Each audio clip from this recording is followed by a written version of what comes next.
da shigowa tashar Hannu Ɗaya TV. Danna subscribe ana ka danna ƙararrawar sanarwa domin sanar da kai da zarar mun ɗora aiki. Mun gode.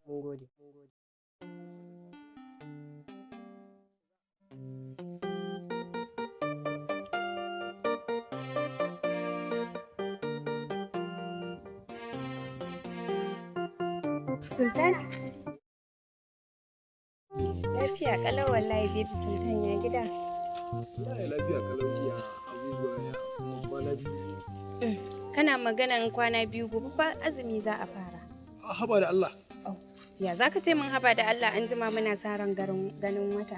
To ai kin san ni ba lissafi nake ba da watan bature kika tambaye ni.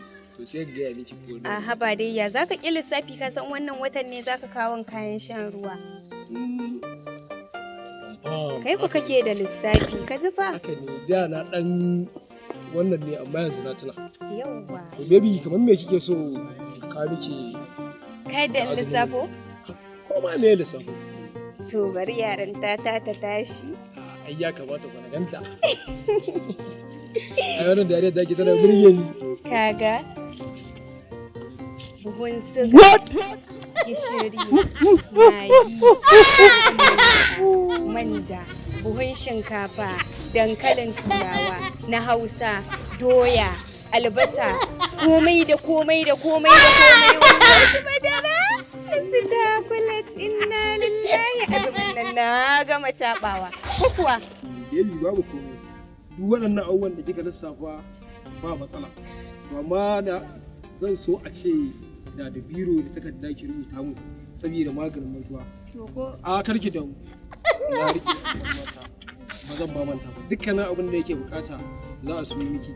To yanzu yaushe zan sa rai? To amma tunda wannan lissafen naki amma babu komai. Kamar goma ga azumi yayi? Kai da za a fara azumi gobe ka ce min goma farko na azumi yayi. Ina laifin ka ce in aka yi azumi yau gobe sai in kawo miki. Ok, to karki samu damuwa. Ba matsala yanzu zan je akwai wasu kudade dama da nake sa rai mai gidana zai bani. Idan ya bani wannan kudaden to yau zan je kasuwa zan siyo miki kayayyakin nan. Zuwa dare zan zo zan kawo miki. Yau wato ni kan ma da ma kar kai daren ka kawo min su a yau din nan. A baby ai ba zan yi ma dare ba. Ko na ma yi dare in dare ma yayi sosai ban zo ba. To ki sa rai gobe da sassafe. Za ki ganna kofar gidanku. Ke da abin da kika lissafa amma da wani abubuwan zan siyo miki insha Allah. To je ka karbi kudin kar gobe gidan mu za mu taba. Ai karki da wani baby. Wannan azumin ai washar da ke. Allah bai yi insha Allah ai washar da ke baby. Ai wannan murmushin naki. To je ka karbi kudin. Ke da ki hankali wallahi wannan murmushin naki ga. Ki bari dai bara an ce kawai. Sai zuwa sai kin ji ni kawai. Ka kula da kudaden fa. A shi huta lafiya. Kakka bari su abin nan. Wa sultan ni? Kin ga kama da sultan? Ni suna na zabi. Kambale. Mariya na ga kai kama da sultan. Haba sultan bana son rainin hankali mana. Ni ne sultan ba? Ina tunani kin sa ko wani dan uwana da aka haife mu biyu ɗaya bata. Ka dallacin rufe min baki ni za ka raina wa hankali? Sai ya za ka raina min hankali ka ce min wani wai akwai wani dan uwanka ni ka ma sa mana ma kasa magana.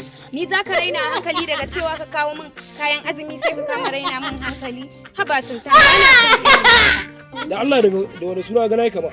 Ai baiwar Allah kina ganin wannan kin ga ziki bulu. Abin da ya fi zilki bulu. Kina kai mai dalacin dun tafi ka ba mutane. Tafi ka ba mutane. Ta yaya zaka ce min wani wai sunanka wani wai ba sultan ba. Da buta use ni bace min da gani. Haka ba za ki ce? Ba za ka bace min da gani ba abin da ya fi zilki bulu. Zan taki neman shi. Zan taki neman sa. Tafi ka bani guri. Zan taki neman sa. Nace ka tafi ka bani guri. To ki huta lafiya na ba shi lafiya. An ki a huta din. To ƴan mata su dinga to aka hanya wai sai wai wai wai wai wani sultan.